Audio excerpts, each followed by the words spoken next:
நிறைய பேருக்கு nerve weakness அல்லது நம்னஸ் அப்படிங்கிறது உருவாயிட்டு தான் இருக்குது. அதில் குறிப்பாக நியூரோபதி, ரெட்டினோபதி, நெஃப்ரோபதியில் நியூரான்ஸ் வந்து ரொம்பவே டேமேஜ் ஆகி அவங்களுக்கு வந்து மரப்புத்தன்மையின்மை ஏற்படும். அதில் குறிப்பாக டயபெட்டிக் அல்சரில் இப்போ ரீசெண்டாக வந்து ஒரு டயபெட்டிஸ் பேஷண்ட் கூட பார்த்தீங்கன்னா ஒரு சாம்பிராணி வந்து பற்ற வச்சுருந்தாங்க டாக்டரே. ஸோ சுகர் இருக்கிறவங்களும் சரி, நர்வ் வீக்னஸ் இருக்கிறவங்களும் சரி, கெஃபைன் ப்ராடக்ட்ஸை டோட்டலாக கட் பண்ணணும்.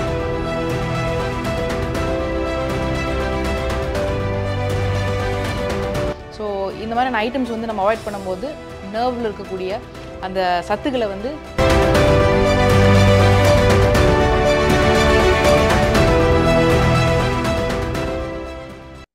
Ethnic Healthcare. Ethnic Healthcare. நிறைய பேருக்கு நர்வ் வீக்னஸ் அல்லது நம்னஸ் அப்படிங்கிறது உருவாயிட்டு தான் இருக்குது. அதில் குறிப்பாக டயபெட்டிக் பேஷண்ட்ஸ்க்கு வந்து பார்த்திங்கன்னா நியூரோபதி, ரெட்டினோபதி, நெஃப்ரோபதியில் நியூரான்ஸ் வந்து ரொம்பவே டேமேஜ் ஆகி அவங்களுக்கு வந்து மரப்புத்தன்மையின்மை ஏற்படும். அதில் குறிப்பாக டயபெட்டிக் அல்சரில் கால் கட்டவிரல்லாம் வந்து அழுகி போய் நிறைய பேர் அதை கட் பண்ணி எடுக்கக்கூடிய கேங்க்ரீன் போன்ற பிரச்சனைகளாகட்டும். மற்றபடி இப்போ ரீசெண்டாக வந்து ஒரு டயபெட்டிஸ் பேஷண்ட் கூட பார்த்திங்கன்னா ஒரு சாம்பிராணி வந்து பற்ற வச்சுருந்தாங்க டாக்டர். எங்கள் அம்மா வந்து சுகர் இருக்கிறதுனால அதை மெரிச்சது கூட தெரியாமல் அப்படி நின்றுருந்தாங்க. என்னடா அது காலேருந்து புகையாக வருதுன்னு பார்த்தா அங்கே வந்து சாம்பிராணி வந்து அவங்க மெரிச்சு அந்த இடமே வந்து புண்ணாயிடுச்சு. அது கூட தெரியாத அளவுக்கு தொடு உணர்வே இல்லாமல் இருக்காங்க அப்படின்னு சொல்லி இந்த டயபெட்டிஸில் வந்து மிக முக்கியமாக இந்த தொடு உணர்ச்சியின்மை அப்படிங்கிற இந்த டயபெட்டிக் நியூரோபதி நிறைய பேருக்கு இருக்குது. இந்த நியூரான்ஸ் அப்படிங்கிறது ஒரு நர்வ் செல்.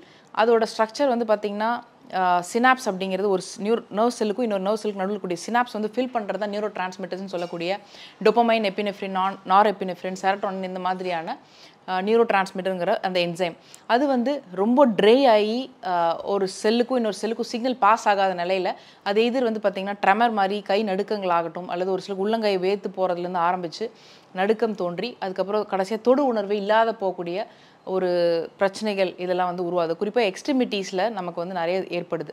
இது எப்படி சரி பண்ணலாம் அப்படின்னு பார்த்திங்கன்னா ஆரம்பத்துலேருந்தே அவங்க வந்து ஏதோ ஒரு மூமெண்ட்ஸில் இருந்துகிட்டே இருக்கணும். ஸோ ஜாயிண்ட் ரொட்டேஷன் ப்ளஸ் வந்து காலில் இருந்து ஆங்கிள் ரொட்டேஷன் இதெல்லாம் பண்ணிவிட்டு ஏதோ பால் வச்சு அவங்க வந்து இப்படி அமுத்தி விடும்போதும் அவங்களுக்கு வந்து நர்வ்ஸ் வந்து திருப்பியும் வந்து அந்த ஆக்சிஜன் கிடச்சிட்டே இருக்கும். அதே போல் அந்த நியூரோ டிரான்ஸ்மிட்டர்ஸ் வந்து நம்ம உடம்பு விட்டு வெளியே போகிறது வந்து பார்த்திங்கன்னா கெஃபைன் மூலமாக. ஸோ சுகர் இருக்கிறவங்களும் சரி, நர்வ் வீக்னஸ் இருக்கிறவங்களும் சரி, கெஃபைன் ப்ராடக்ட்ஸை டோட்டலாக கட் பண்ணணும். கோலாஸ், கெஃபைன் எந்த கலர் கோலாவாக இருந்தாலும் சரி, அல்லது வந்து பார்த்திங்கன்னா காஃபி வெரைட்டிஸாக இருந்தாலும் சரி, டெஃபினட்டாக நம்ம வந்து அவாய்ட் பண்ணணும். இன்றைக்கி கெஃபைன் வந்து சாக்லேட்ஸ்லேயுமே வந்து நிறைய போடுறாங்க.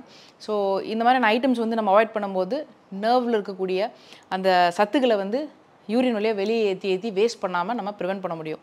அடுத்தது அந்த நியூரோ டிரான்ஸ்மிட்டர்ஸ் எப்படி வந்து என்ரிச் பண்ணுறது அப்படின்னா விட்டமின் B12 அப்படிங்கிறது ரொம்ப ரொம்ப முக்கியம். ஸோ B12 வந்து பார்த்திங்கன்னா நிறையா வெஜிடேரியன்ஸ் வந்து பார்த்திங்கன்னா சோர்சஸ் கம்மி அப்படிங்கிறனால கண்டிப்பாக சீட்ஸு, நட்ஸ் வந்து எடுக்கணும். இல்லை குறிப்பாக பிரேசில் நட்டு, கேஷ்யூ நட், ஆல்மண்ட், வால்நட் இதெல்லாம் வந்து இன்க்ளூட் பண்ணிக்கணும். சீட்ஸில் வந்து பார்த்திங்கன்னா ஃப்ளாக் சீடு, அதுக்கப்புறம் பம்கின் சீடு, குக்கும்பர் சீடு, சாரப்பருப்பு இதெல்லாமே வந்து அன்றாடம் எடுத்துகிட்டு இருக்கும்போது அந்த நியூரோ டிரான்ஸ்மிட்டர்ஸ் என்ரிச் ஆகும். அதில் குறிப்பாக செரட்டோனின் வந்து பார்த்திங்கன்னா நமக்கு பனானாலே வந்து ரிச் சோர்ஸ் ஆஃப் செரட்டோனின் வந்து ப்ரொடியூஸ் ஆகும். யூஸ்வலாக நம்ம சக்கரை சாப்பிட்டா ஹாப்பி ஹார்மோன் செரட்டோனின் சுரக்கும்னு சொல்லுவோம். பட் நேச்சுரலாக வந்து பார்த்திங்கன்னா சக்கரை இல்லாமல் போம்கிரானட் ப்ளஸ் அந்த பனானாலேயுமே வந்து இது வந்து ப்ரொடியூஸ் ஆகும். நான் வெஜிடேரியனாக இருந்தால் நிறையவே இருக்குது சோர்சஸ். நமக்கு வந்து ஈரல் ஆகட்டும், அதாவது லிவர் ஃப்ரை ஆகட்டும், அல்லது வந்து ஆர்கன் மீட்ஸில் ப்ளஸ் வந்து ரெட் மீட்டில் எல்லாத்துலேயுமே வந்து இதில் அதிகமாக இருக்குது. ஸோ இதெல்லாமே வந்து நம்ம அதிகமாக சாப்பிடும்போது நர்வ்ஸ் வந்து நல்லா ஸ்ட்ரென்தன் ஆகும். இது இல்லாமல் சித்த மருத்துவத்தில் பார்த்திங்கன்னா இந்த ரொம்பவே நர்வ்ஸ் வந்து டேமேஜ் ஆகி பார்க்கின்சன்ஸ் டிசீஸ்ன்னு சொல்லக்கூடிய பின் ரோலிங் மூமெண்ட், இப்படி கை வந்து வயசானவங்களுக்கு இந்த கட்டவரல் மட்டும் இப்படி ஆடிக்கிட்டே இருக்கும், பின் ரோலிங் மூமெண்ட். ஸோ அந்த மாதிரியான இஷ்யூஸ்க்குவே வந்து பார்த்திங்கன்னா பூனைக்காளி அப்படிங்கிற அந்த சூர்ணம் வந்து ரொம்ப ரொம்ப ஹெல்ப்ஃபுல்லாக இருக்குது. பேஷண்ட்ஸ்க்கு நானே கொடுத்து பார்த்துருக்கேன். ஸோ அதை வந்து அன்றாடம் தேன்லையோ பால்லையோ வந்து ப்ராப்பரான டோசேஜ் ஒரு டீஸ்பூன் அளவுக்கு நம்ம வந்து 2 வேலையுமே கொடுத்துட்டு வந்தோம்னாவே நல்லாவே வந்து சேஞ்சஸ் தெரியும். ப்ளஸ் விட்டமின் B12 ஃபுட்ஸ் வந்து நீங்கள் நிறைய எடுத்துக்கிட்டீங்க அப்படின்னாலும், சுகரை வந்து ப்ராப்பராக கண்ட்ரோலில் வச்சுக்கிட்டீங்க அப்படின்னாலும் டெஃபினட்டாக உங்களுக்கு இந்த நரம்பு தளர்ச்சி அல்லது வந்து நர்வ் வீக்னஸ் இந்த மாதிரியான பிரச்சனைகள்லேருந்து வெளியே வரலாம். சிவன் வழி வந்த மிகச்சிறந்த சித்த மருத்துவம்.